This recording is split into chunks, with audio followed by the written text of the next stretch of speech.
PCW news కి స్వాగతం. Bulletin లో ముందుగా హెడ్లైన్స్ చూద్దాం.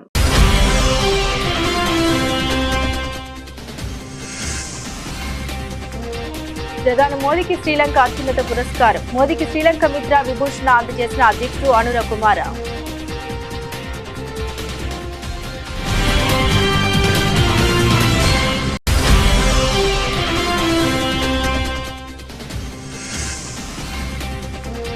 డెడ్లైన్ సమీపిస్తున్న వేళ ట్రంప్ ఆరాటం. ఆ దేశానికి ముప్పుగా ట్రంప్ తెచ్చిన కొత్త సుంకాల నిర్ణయం.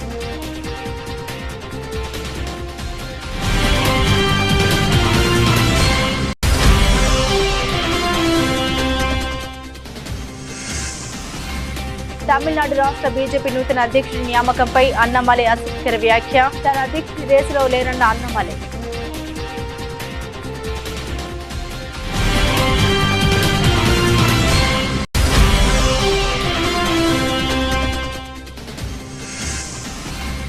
విద్యాశాఖపై ముఖ్యమంత్రి రేవంత్ రెడ్డి సమీక్ష. సమగ్ర మార్పులతో విధాన పత్రం రూపొందించాలని సంబంధిత శాఖ అధికారులకు సీఎం ఆదేశం.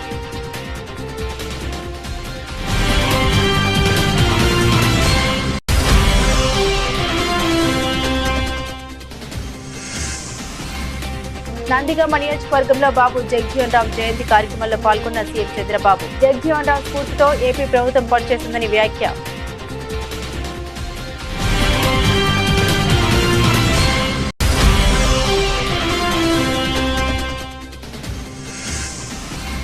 సూర్యాపేటలోని ఓ లబ్ధిదారుడి ఇంట్లో భోజనం చేసిన మంత్రి ఉత్తమ్. సన్న బియ్యం లబ్ధిదారుల ఇంట్లో భోజనం చేయాలని ప్రజాప్రతినిధులందరికీ సూచించిన మంత్రి.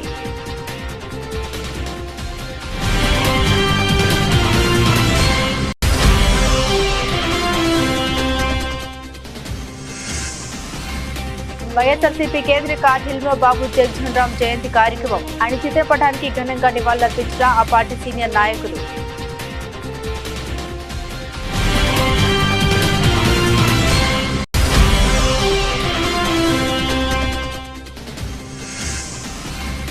రేవంత్ రెడ్డి బుద్ధిహీనంగా కంచె గచ్చబోలు అడవిని ధ్వంసం చేస్తున్నారన్న కేటీఆర్. విలువైన వృక్ష జంతుజాలం నష్టపోయిందని ఆవేదన.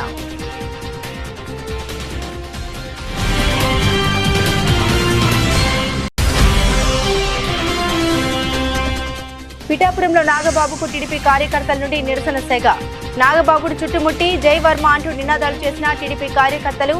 నాగబాబు పర్యటనకు దూరంగా ఉన్న టీడీపీ ఇన్ఛార్జ్ వర్మ.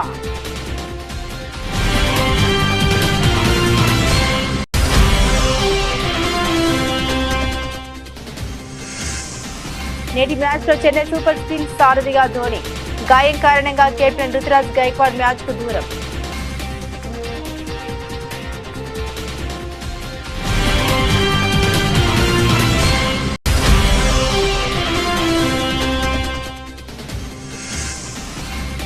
దూసుకుపోతున్న బంగారం వెండి ధరల పెరుగుదలకు బ్రేక్. భారీగా తగ్గిన బంగారం వెండి ధరలు.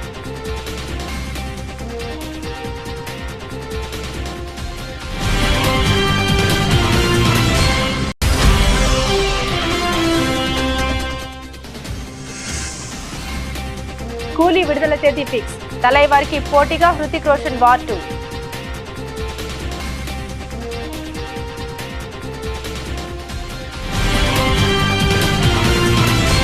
భారత ప్రధాని నరేంద్ర మోదీకి శ్రీలంక ప్రభుత్వం అత్యున్నత పురస్కారాన్ని అందజేసింది. ఆ దేశ అధ్యక్షుడు అనుర కుమార దిశానాయకే తమ దేశం మిత్ర దేశ అధినేతలకు ఇచ్చే అత్యున్నత పురస్కారం శ్రీలంక మిత్ర విభూషణ్ ను అందించారు. దీనిలోని ధర్మచక్రం ఇరు దేశాల సాంస్కృతిక సాంప్రదాయాలను ప్రతిబింబిస్తుంది.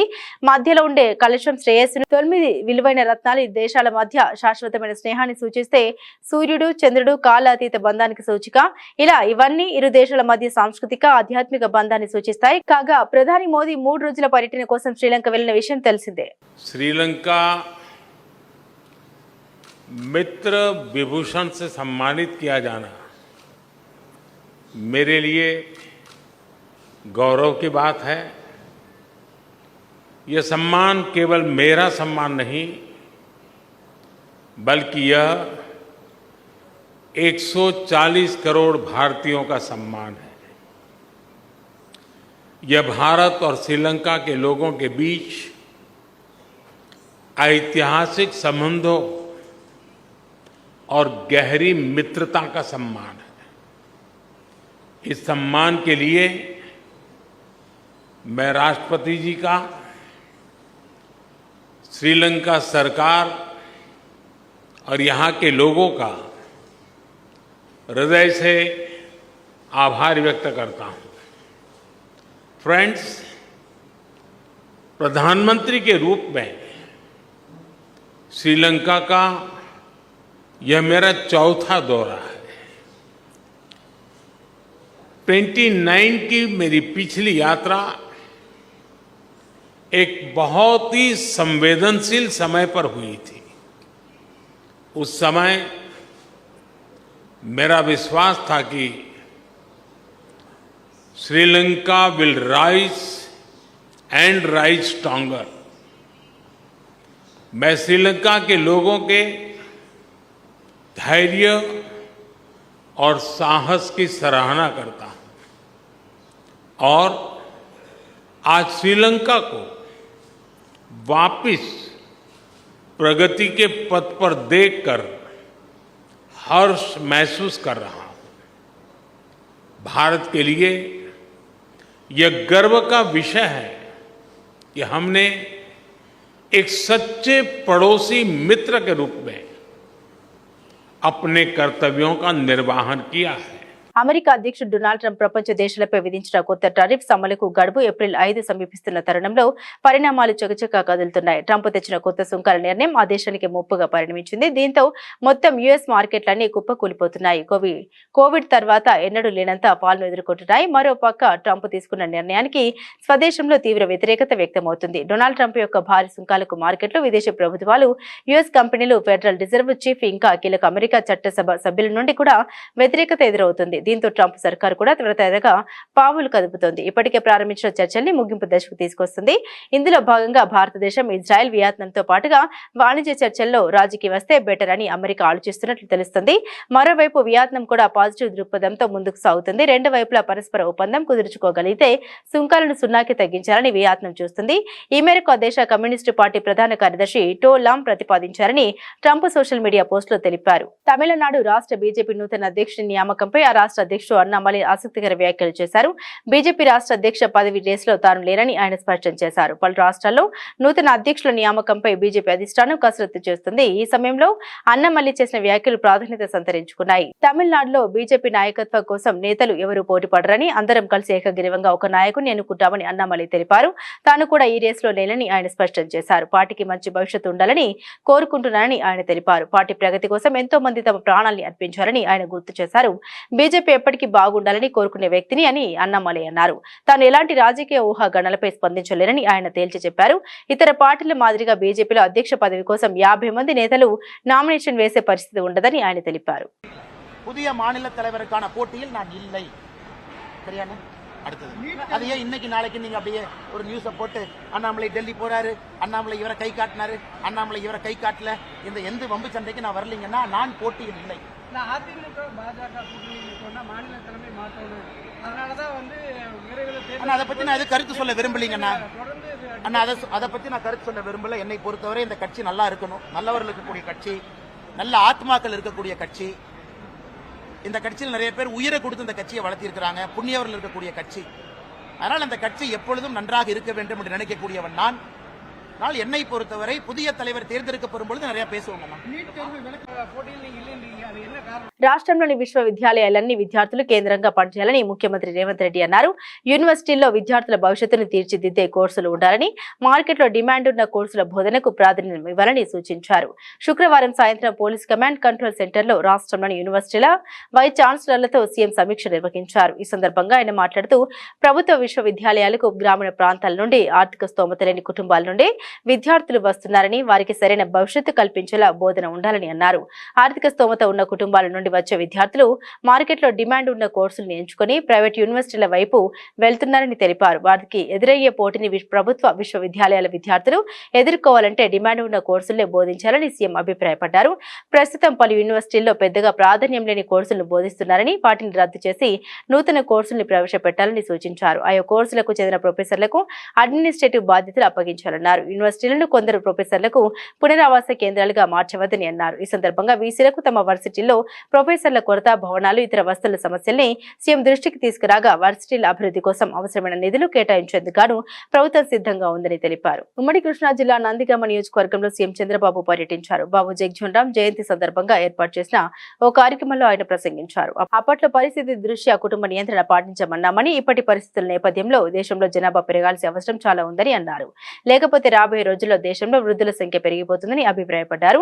అభివృద్ధి చెందిన దేశాల్లో ఇప్పుడు ఇదే సమస్యగా ఉందని తెలిపారు. వృద్ధుల సంఖ్య ఎక్కువగా ఉండే దేశాల్లో ఉత్పాదకత తగ్గిపోతూ ఉంటుందని వివరించారు. జనాభా వృద్ధి చెందడం అత్యంత ముఖ్యమైన అంశమని స్పష్టం చేశారు. దేశంలో రెండో తరం సంస్కరణలకు శ్రీకారం చుట్టామని, 2047 నాటికి భారతదేశం ప్రపంచంలోనే అగ్రగామిగా ఉంటుందని ధీమా వ్యక్తం చేశారు. మీరు ఒక్కసారి చూస్తే ఈరోజు బాబు జగజ్జీవన్ రామ్ జయంతి ఒక మహనీయుడి యొక్క జయంతి. ఏప్రిల్ నెలలో ముగ్గురు పుట్టారు. ఒకరు బాబు జగజ్జీవన్ రామ్ గారు, రెండోది రాజ్యాంగాన్ని రాసినటువంటి అంబేద్కర్ గారు, మూడోది మహాత్మా పూలే గారు. ఈ ముగ్గురు కూడా ఒక సామాజిక మార్పుకు శ్రీకారం చుట్టినటువంటి చరిత్ర పురుషులు. అందుకనే ఈరోజు నేను ఇక్కడికి రావడం నా అదృష్టంగా భావిస్తున్నా. ఈరోజు ఒక వినూత్నమైన కార్యక్రమంతో మేము ముందుకు వచ్చాను. నేను ఇక్కడ రెండు విధాలుగా మీరు చూస్తే, ఒకటి బంగారు కుటుంబాలు, ఇప్పుడే కలెక్టర్ గారు చెప్పారు, దగ్గర 41 మంది ఈ గ్రామంలో అందరికంటే తక్కువ ఆదాయం వచ్చే కుటుంబాలు. అంటే ఇవంతా కూడా 20 లక్షల కుటుంబాలని రాష్ట్రంలో ఎంపిక చేశాం. మీ ఊర్లో 41 చేశాం. అదే సమయంలో నేను ఆలోచించిన విధానం అట్టడుగు నుండే 20%, పై నుండే 10%. ఈ రోజు ఇక్కడ కూర్చున్న కొంతమంది మార్గదర్శులు ఉన్నారు. ఇప్పుడే మనోజ్ గారు అయితే అక్కడికి వచ్చినప్పుడు చూశాను. ఈ రోజు వీళ్ళందరూ కూడా ఇక్కడ కూడా ఒక 5 మంది వచ్చారు. వీళ్ళకి సమాజం ఒక అవకాశం ఇచ్చింది, అందిపుచ్చుకున్నారు. ఈ రోజు పారిశ్రామికవేత్తలుగా, లేకుంటే మెరుగైన జీవన ప్రమాణాలతో ముందుకు పోయే పరిస్థితికి వచ్చారు. నేను ఒకప్పుడు జన్మభూమి పిలిపించాను, మీరందరూ స్పందించారు. ప్రపంచంలో ఉండే వాళ్ళందరూ వచ్చి జన్మభూమి పిలుస్తుంది రా, కదిలి రా అంటే గ్రామానికి వచ్చి ఎన్నో కార్యక్రమాలు చేశారు. స్కూల్ బిల్డింగ్లు కట్టారు, రోడ్లు వేశారు, శ్మశానాలు కట్టించారు, అనేక కార్యక్రమాలు చేశారు. ఈ రోజు నేను ఇచ్చే పిలుపు, ఎవరైతే సమాజంలో ఆర్థికంగా పైకొచ్చారో, తెలివితేటలున్నాయో, అలాంటి మీరు తిరిగి సమాజానికి ఇవ్వాలి. ఆ రోజు సమాజానికి ఇమ్మని కోరాను. శ్రీరామ నవమి పండుగ రోజున మంత్రులు, ఎంపీలు, ఎమ్మెల్యేలు, ఎమ్మెల్సీలు, ఇతర ప్రజాప్రతినిధులు సన్నబియ్యం లబ్ధిదారుల ఇంట్లో భోజనం చేయాలని మంత్రి ఉత్తమ్ కుమార్ రెడ్డి సూచించారు. అదే రోజున ముఖ్యమంత్రి రేవంత్ రెడ్డి భద్రాచలంలో సన్నబియ్యం లబ్ధిదారుడి ఇంట్లో భోజనం చేస్తారని తెలిపారు. సచివాలయంలో శుక్రవారం మంత్రులు పొన్నం ప్రభాకర్, కోమటిరెడ్డి వెంకటరెడ్డి, సిఎస్ శాంతి కుమార్ తో కలిసి అన్ని జిల్లాల కలెక్టర్లు, మంత్రులు, వివిధ కార్పొరేషన్ల చైర్మన్లతో ఆయన వీడియో కాన్ఫరెన్స్ నిర్వహించారు. ఈ సందర్భంగా ఉత్తమ్ మాట్లాడుతూ, ప్రభుత్వం అత్యంత ప్రతిష్టాత్మకంగా చేపట్టిన సన్నబియ్యం పంపిణీ కార్యక్రమాన్ని విజయవంతం చేయడానికి అధికారులు, ప్రజాప్రతినిధులు చొరవ చూపాలని సూచించారు. సన్నబియ్యం సరఫరాలో ఎలాంటి అవకతవకలు జరగనివ్వద్దు. గోదాముల నుండి బియ్యం రవాణా, రేషన్ షాపుల నుండి లబ్ధిదారులకు పంపిణీ చేయడంలో ఏమైనా లోటుపాట్లు ఉంటే సరిచేయాలి. ఈ ప్రక్రియ పూర్తయ్యాక సన్నబియ్యంతో లబ్ధి పొందే కుటుంబాల సంఖ్య 1 కోటి దాటుతుందని పేర్కొన్నారు. కాగా మంత్రి ఉత్తమ్ శుక్రవారం రాత్రి సూర్యాపేట జిల్లా కేంద్రంలోని 2వ వార్డులో సన్నబియ్యం లబ్ధిదారు పాలడుగు శ్రీనివాస్ ఇంట్లో భోజనం చేశారు. ఇక నగరికల్ ఎమ్మెల్యే వేముల వీరేశం శుక్రవారం సన్నబియ్యం లబ్ధిదారులైన వల్లాల లక్ష్మమ్మ, సైదులు దంపతుల ఇంట్లో భోజనం చేశారు. 2వ వార్డులో పాలడుగు వెంకటయ్య దళిత కుటుంబం వారి ఇంటితో కలిసి మేము భోజనం చేస్తున్నాము. రాష్ట్రంలో పోయిన నెలాఖరు వరకు మీ అందరికి తెలుసు, రాష్ట్రంలో దొడ్డు బియ్యం 4 స్ట్రీమ్స్ ఇచ్చేది. ఎక్కువ శాతం లబ్ధిదారులు తినకపోయేది. మన ప్రభుత్వం, మన కాంగ్రెస్ ప్రభుత్వం వచ్చిన తర్వాత దీన్ని ఆలోచన చేసి ముఖ్యమంత్రి రేవంత్ రెడ్డి గారు, ఉప ముఖ్యమంత్రి బట్టి విక్రమార్క గారు, మంత్రివర్గం ఆలోచన చేసి రాష్ట్ర వ్యాప్తంగా ఇప్పటి వరకు ఉన్న రేషన్ లబ్ధిదారులు 2,81,00,000 మంది. ఇప్పుడు మేము రేషన్ లబ్ధిదారుల సంఖ్య కూడా పెంచి 3,10,00,000 మందికి రేషన్ ఇవ్వబోతున్నాము. ఆ రేషన్ కింద ఇప్పుడు భారతదేశంలో ఏ రాష్ట్రంలో ఎక్కడా ఎప్పుడు జరగని విధంగా మన ప్రభుత్వం, మన కాంగ్రెస్ ప్రభుత్వం ప్రతి లబ్ధిదారుకి 6 కిలోల మంచి క్వాలిటీ తినడానికి మంచి రుచికరంగా ఉన్న సన్న బియ్యం ఇస్తున్నాము. ఆ సన్న బియ్యం మరి వెంకట ఇంట్లో మరి ఎట్లుంది, ఆ కుటుంబ సభ్యులు తింటున్నా లేదా, హ్యాపీగా ఉందా లేదా కనుక్కోవడానికి నేను వాళ్ళతో కలిసి భోజనం చేస్తున్నా. ఇది ఆహార భద్రత విషయంలో భారతదేశంలోనే ఒక విప్లవాత్మక మార్పు, ఒక ముందడుగు. దళితులు, గిరిజనులు, బీసీలు, మైనారిటీలు, వ్యవసాయ కూలీలు, అగ్రకులాల్లో నిరుపేదలందరికీ కడుపు నిండా అన్నం పెట్టే పథకం ఇది. రాష్ట్ర జనాభాలో 84%కి మనం ఈ విధంగా ఉచితంగా సన్నబియ్యం, మంచి క్వాలిటీ సన్నబియ్యం ఇస్తున్నాము. మరి ఈ విధంగా రాష్ట్ర వ్యాప్తంగా ఈ సన్నబియ్యం సంబరాల కార్యక్రమంలో మరి ముఖ్యమంత్రి గారితో సహా మంత్రులము, ఎమ్మెల్యేలు, ఎంపీలు, ఎమ్మెల్సీలు అందరూ కూడా ఈ రేషన్ సన్నబియ్యం పంపిణీ కార్యక్రమం, అదేవిధంగా ఈ రేషన్ లబ్దిదారి ఇంట్లో భోజనం చేసే కార్యక్రమం పెట్టుకోవడం జరిగింది. దాని భాగంగా మేము సూర్యాపేట పట్టణానికి వచ్చినాము. నేను చాలా సంతోషిస్తున్నా. మరి వెంకటయ్య గారు వారి కుటుంబ సభ్యులతో కూర్చొని భోజనం చేస్తున్నాం. అన్నం మంచుకున్నది. మరి ఒక మనిషికి సరిపోయే, నెలకి సరిపోయే 6 కిలోల బియ్యం ఇస్తున్నాం దీని కింద. స్వాతంత్ర సమరయోధుడు ఉప ప్రధాని బాబు జగజ్జీవన్ జయంతి వేడుకలు తాడేపల్లిలోని వైఎస్ఆర్సీపీ కేంద్ర కార్యాలయంలో ఘనంగా నిర్వహించారు. ఆయన చిత్రపటానికి పార్టీ నేతలు పూలమాల వేసి నివాళులర్పించారు. ఈ సందర్భంగా మాజీ మంత్రి మేరగ నాగార్జున మాట్లాడుతూ అస్పృశ్యత అంటరానితనం వేళ అనుకున్న నాటి రోజుల్లో భారతదేశానికి ధృవతారల్లా జగజ్జీవన్ రావు నిలిచారని అన్నారు.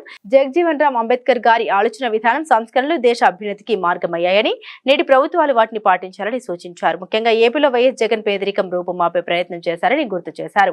అంబేద్కర్ జగజ్జీవన్ రావు గారి ఆలోచన అమలు చేసిన ఏకైక సీఎం జగన్ అని, ఉన్నత కులాలతో సమానంగా పేదలను తీసుకురావాలని ఆయన ప్రయత్నించారని చెప్పుకొచ్చారు. కనకారావు గారు, ఎమ్మెల్సీ గారు, అలాగే పామర్ ఎమ్మెల్యే గారు, మల్లాది విష్ణు గారు మన మధ్యలోకి రావడం జరిగింది. ముందుగా మల్లాది విష్ణు గారిని సభను ఉద్దేశించి 2 నిమిషాలు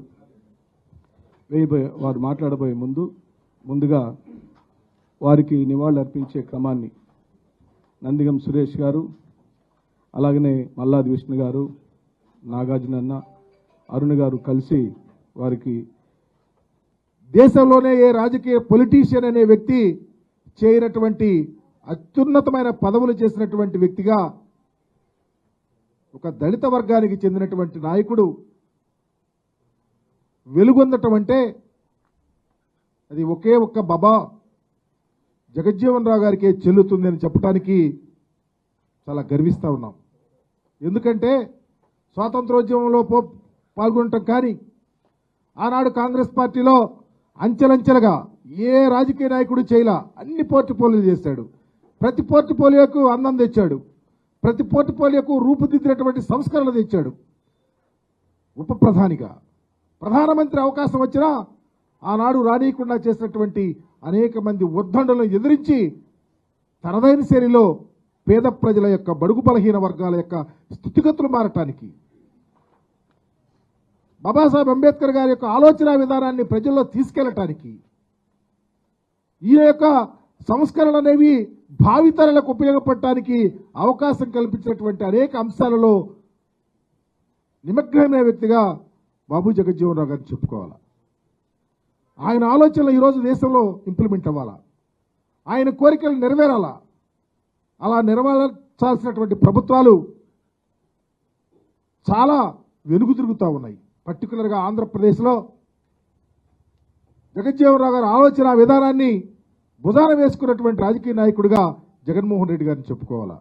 ఎందుకంటే మాటలతో కాదు, సంస్కరణలు, అధికారం వస్తే సహాయం ఎలా చేయాలని చూపించినటువంటి వ్యక్తి, అధికారం వస్తే బడుగు బలహీన వర్గాల పేదలను ఎలా పైకి తీసుకురావాలో, ఏ కులంలోనైనా పేదవాడు ఉండకూడదని గొప్ప ఆలోచన తీసుకొచ్చినటువంటి జగజ్జీవన్ రావు గారి ఆలోచనలు ఆంధ్రప్రదేశ్లో ఇంప్లిమెంట్ చేసినటువంటి ఏకైక వ్యక్తి జగన్మోహన్ రెడ్డి గారు.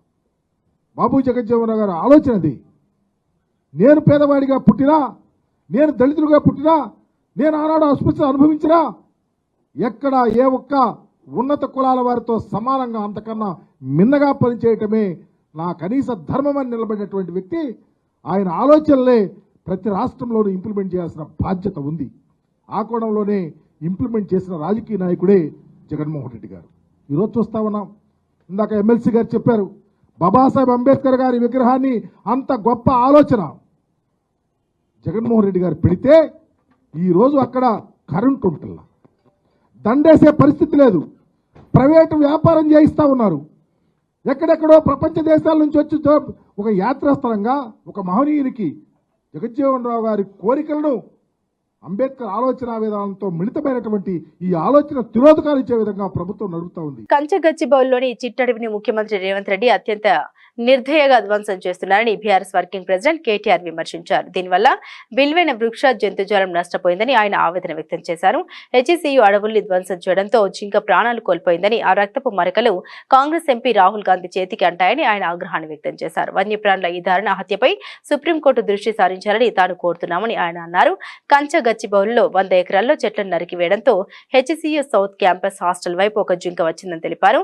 జింకను చూడగానే కుక్కలు మొరుగుతూ దానిపై విచక్షణ రహితంగా దాడి చేశాయని ఆయన పేర్కొన్నారు. ఈ దాడిలో జింక తీవ్రంగా గాయపడడంతో హెచ్ఈసీయూ విద్యార్థులు, సిబ్బంది వెటర్నరీ ఆసుపత్రికి తరలించారని, కానీ అది మృతి చెందిందని ఆయన తెలిపారు. పిఠాపురం నియోజకవర్గంలో పల్లె పండుగ కార్యక్రమం ద్వారా మహాత్మా గాంధీ జాతీయ ఉపాధి హామీ పథకం కింద నిర్మించిన నూతన రోడ్డును జనసేన ఎమ్మెల్సీ నాగబాబు ప్రారంభించారు. కాగా పిఠాపురంలో నాగబాబుకు టీడీపీ కార్యకర్తల నుండి నిరసన శాఖ ఎదురైంది. కుమారపురంలో అభివృద్ధి కార్యక్రమానికి వెళ్లిన నాగబాబును టీడీపీ కార్యకర్తలు చుట్టుముట్టి జైవర్మ అంటూ నినాదాలు చేపట్టారు. దీంతో జనసేన కార్యకర్తలకు టీడీపీ కార్యకర్తలకు మధ్య తోపులాట జరిగింది. మరోవైపు నాగబాబు పర్యటనకు టీడీపీ ఇన్ఛార్జ్ వర్మ దూరంగా ఉన్నారు.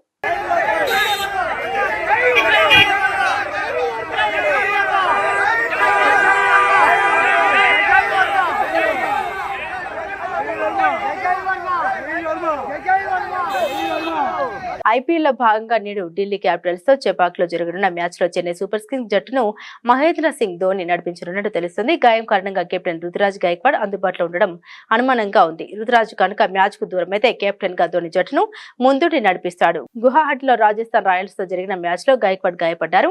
అప్పటి నుండి అతడు ట్రైనింగ్ కు దూరమయ్యారు. ఈ నేపథ్యంలోనే అవసరమైతే ధోనికి పగ్గాలు అప్పగిస్తామని జట్టు బ్యాటింగ్ కోచ్ మైకెల్ హసీ తెలిపారు. నేటి మ్యాచ్ కోసం గైక్వాడ్ ట్రైనింగ్ లో బ్యాట్ పడతారని ఆశిస్తున్నామని హసీ తెలిపాడు. గాయం నుండి గైక్వాడ్ కోలుకుంటున్నారని, కాబట్టి జట్టుకు అందుబాటులో ఉండడంపై ఆశాజనకంగానే ఉన్నట్లు తెలిపారు. మరి గైక్వాడ్ అందుబాటులో లేకపోతే కెప్టెన్సీ పగ్గాలు ఎవరికిస్తారనే ప్రశ్నకు హసీ బదులిస్తూ, నిజానికి దీని గురించి తాము ఆలోచించలేదని, head coach Stephen Fleming, Ruturaj దీని గురించి ఆలోచిస్తారని పేర్కొన్నారు. కాగా ఐపీఎల్ అత్యంత విజయవంతమైన కెప్టెన్ గా ధోనికి మంచి పేరుంది. ఐపీఎల్ అత్యధిక మ్యాచ్ కు నాయకత్వం వహించిన రికార్డు ధోని పేరునే ఉంది. 266 మ్యాచ్లో జట్టును నడిపించగా అందులో 133 మ్యాచ్ల్లో చెన్నై విజయం సాధించింది. 2008లో టోర్నమెంట్ ప్రారంభమైనప్పటి నుండి సిఎస్కే ధోని 10 సార్లు ఫైనల్స్ కు నడిపించారు. 5 సార్లు విజయం సాధించి ట్రోఫీ అందుకున్నారు. చాన్నాళ్ల తర్వాత బంగారం ధరలు భారీగా పడిపోయాయి. ఇటీవల అమెరికా అధ్యక్షుడు డొనాల్డ్ ట్రంప్ సుంకాల నేపథ్యంలో ఆర్థిక అనిశ్చితి నెలకొనగా గోల్డ్ రేట్లు విపరీతంగా పెరిగి ఆల్ టైమ్ గరిష్ట స్థాయికి చేరాయి. అయితే ప్రస్తుతం బంగారం ధరలు గరిష్ట స్థాయి నుండి కుప్పకూలాయి. ఇంటర్నేషనల్ మార్కెట్లో స్పాట్ గోల్డ్ ధర ఔన్స్ పై కిందటి రోజు ఉదయం ఏకంగా $3,001 లెవెల్స్ లో ఉండగా ఇప్పుడు అది $3,038 పడిపోయింది. ఇంట్రాడేలో $3,020 దిగువకు కూడా చేరింది. మరోవైపు వెండి ధర ఇంకా భారీగా కుప్పకూలిపోయింది. $33 స్థాయి నుండి $29.62 చేరుకుంది. దేశీయంగా కూడా ఇటీవల కాలంలో ఎన్నడూ చూడని విధంగా బంగారం రేట్లు దిగొచ్చాయి. హైదరాబాద్ లో 22 క్యారెట్ల బంగారం ధర ఒక్క రోజులోనే 1600కు పతనమైంది. దీంతో ఇప్పుడు తులం బంగారం రేటు 84,000కు పడిపోయింది. మరోవైపు 24 క్యారెట్ల గోల్డ్ రేటు 1740కు తగ్గడంతో ప్రస్తుతం 10 గ్రాములకు 91,640కు చేరుకుంది. దేశ రాజధాని ఢిల్లీలో కూడా బంగారం ధరలు భారీగా దిగొచ్చాయి.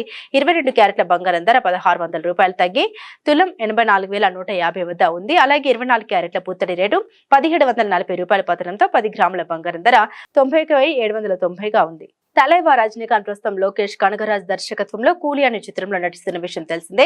సన్ పిక్చర్స్ బ్యానర్స్ పై కళానిధి మారన్ ఈ సినిమాను భారీ బడ్జెట్ తో నిర్మిస్తుండగా తలైవా కెరీర్ లో ఇది 171వ సినిమా. ఇది south Indian music sensation Anirudh ఈ చిత్రానికి సంగీతం అందించనున్నారు.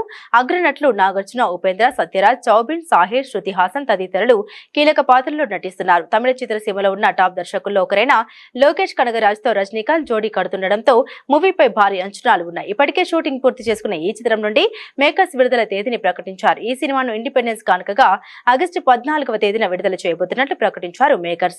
అయితే ఇదే రోజున బాలీవుడ్ నుండి మరో అగ్ర సినిమా రాబోతుంది. హృతిక్ రోషన్, ఎన్టీఆర్ హీరోలుగా నటిస్తున్న చిత్రం వార్ 2.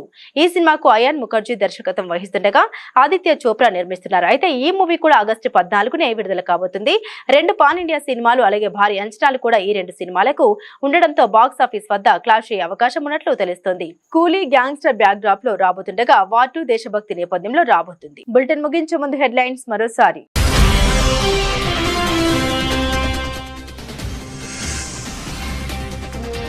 ప్రధాని మోదీకి శ్రీలంక అత్యున్నత పురస్కారం. మోదీకి శ్రీలంక మిత్ర విభూషణ అందజేసిన అధ్యక్షుడు అనురా కుమార.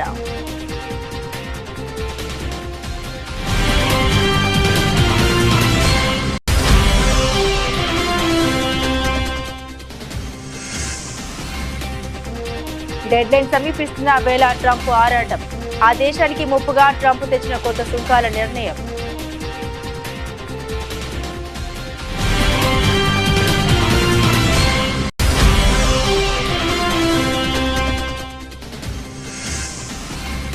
తమిళనాడు రాష్ట్ర బీజేపీ నూతన అధ్యక్షుడి నియామకంపై అన్నమలై ఆసక్తికర వ్యాఖ్య. తన అధ్యక్షుడి రేసులో లేనన్న అన్నమలై.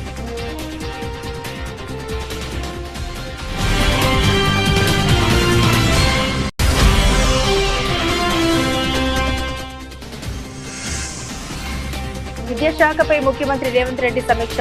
సమగ్ర మార్పులతో విధాన పత్రం రూపొందించాలని సంబంధిత శాఖ అధికారులకు సీఎం ఆదేశం.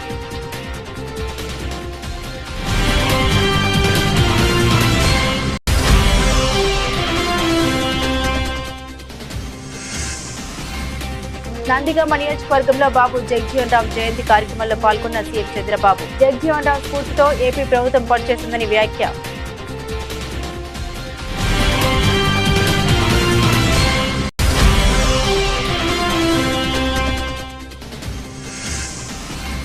సూర్యాపేటలోని ఓ లబ్ధిదారుడి ఇంట్లో భోజనం చేసిన మంత్రి ఉత్తమ్. సన్న బియ్యం లబ్ధిదారుల ఇంట్లో భోజనం చేయాలని ప్రజాప్రతినిధులందరికీ సూచించిన మంత్రి.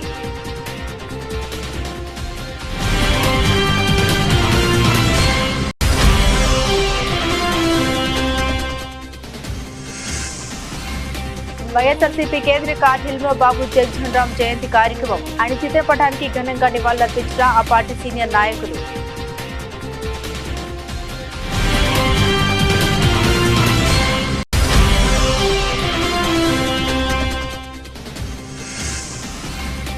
రేవంత్ రెడ్డి బుద్ధిహీనంగా గచ్చబోలు అడవిని ధ్వంసం చేస్తున్నారన్న కేటీఆర్. విలువైన వృక్ష జంతుజాలం నష్టపోయిందని ఆవేదన.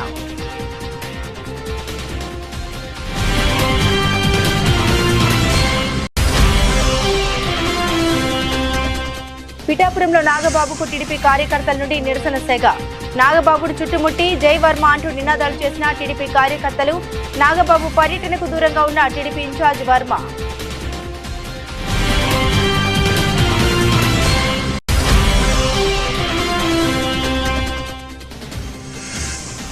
నేటి మ్యాచ్ లో చెన్నై సూపర్ కింగ్స్ సారథిగా ధోని. గాయం కారణంగా కెప్టెన్ రుతురాజ్ గైక్వాడ్ మ్యాచ్ కు దూరం.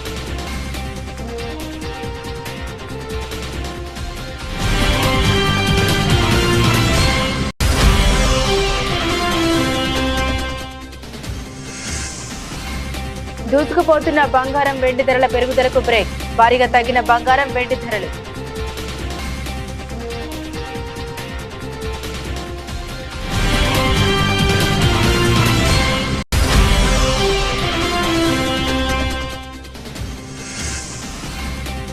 కూలీ విడుదల తేదీ ఫిక్స్. తలైవారికి పోటీగా హృతిక్ రోషన్ వార్ 2.